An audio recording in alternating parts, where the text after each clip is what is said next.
Dolly Varden is a very unique asset. We have a pure silver mine. And what we've done in the last 3 years is we've taken this company from a $20 million company. Today it trades at a $200 million valuation. In precious metals bull markets, when you have the price of gold moving to new record highs, silver outperforms. Most of the pure silver mines are in Argentina, Bolivia, Mexico. Our project is in Canada. Most of the silver in the world, only 30% of the silver that's produced comes from pure silver mines, like the mines we have at Dolly Varden.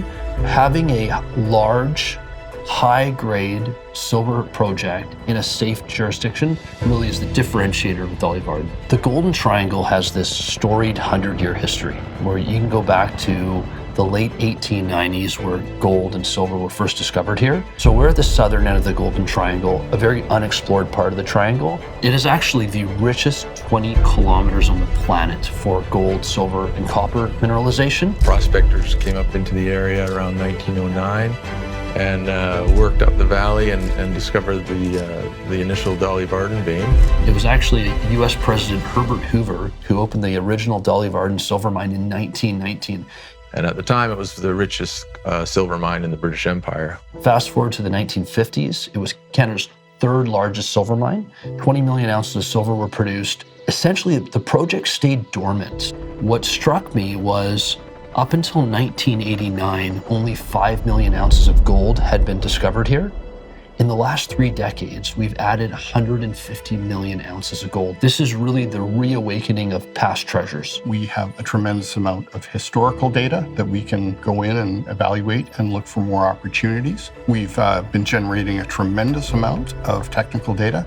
And so both of those should contribute to ongoing resource expansion, hopefully new discoveries. What have we accomplished in the last 3 years? I've raised $65 million with some of the most sophisticated, astute mining investors on the planet. So these are billionaire investors like Eric Sprott, who's had a long history getting behind precious metals companies.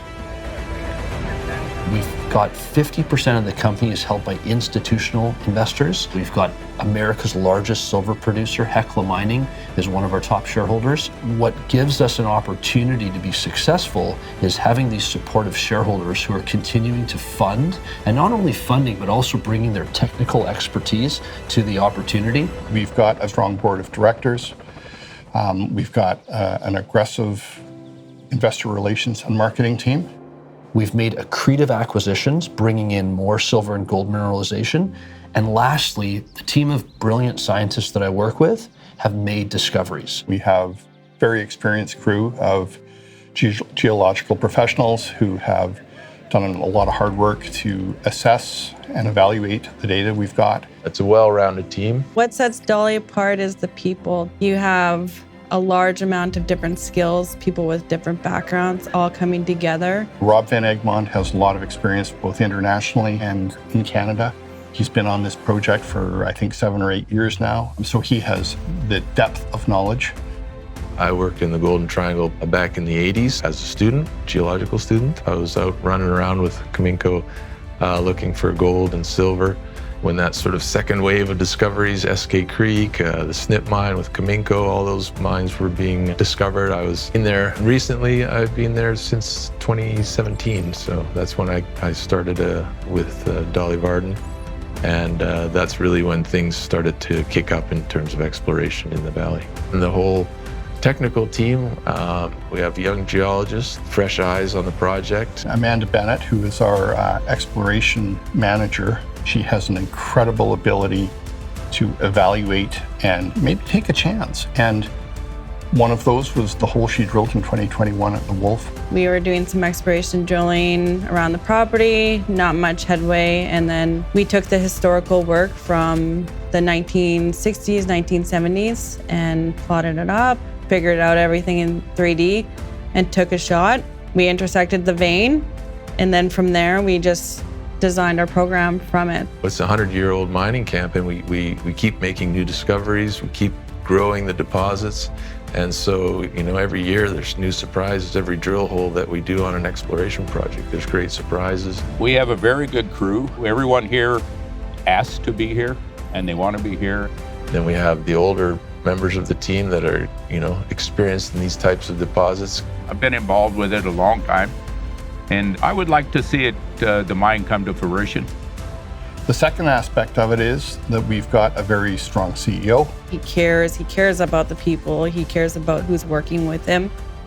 When I say with him, like he cares about that you're working with him and you're not working for him. John Kunkun, who's heading up the team now, is very instrumental in moving this ahead through organic growth, having the money to do the exploration work, and then through acquisitions. What has attracted me is not only the fact that this is in my backyard and it's in the same time zone, the same language, the same currency, and that all the employment opportunities we bring are going to impact our community.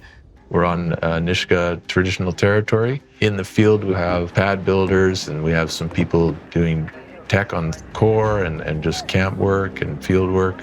About a quarter of our staff now is Nisga'a. It pretty much runs itself when you get a good crew. In terms of future, when we acquired Homestake Ridge last year, we basically doubled the size of the project. It has a lot to offer. Besides the ore itself, we have deep water access, and the silver are very rich. Our new acquisition at Homestake is promising with gold reserves also. What we're working on is expanding these silver deposits, expanding the gold deposits, and so far we've come up with some new mineralization. So the future is, it's gonna continue. We still have over half of the strike length to explore, and then our areas off to the west and off to the east where there's gold mineralization. So there's no lack of work in the area. We work really well together, and it's made for a very strong overall team that's led to our success. And so we are committed to continuing to grow the mineral inventory. And it's my belief that as we move into a market that properly values silver, these ounces that we have in the ground that we're growing will be valued at a higher value. And that's how we're bringing value to shareholders. So the market capitalization of the company has grown by 10x. The share price is up about 300%, but why I think we're only 15% of our way through our journey is the amount of prospectivity and the rate of new discoveries we're making. So for me, I think there's a tremendous opportunity in silver. If you look at statistics from the Silver Institute, we're forecasted to have a 200 million ounce deficit in 2023. So this bodes well for higher prices. I think to whoever's looking to invest, you've got a lot of dedicated people working hard. We want success as much as any investor does.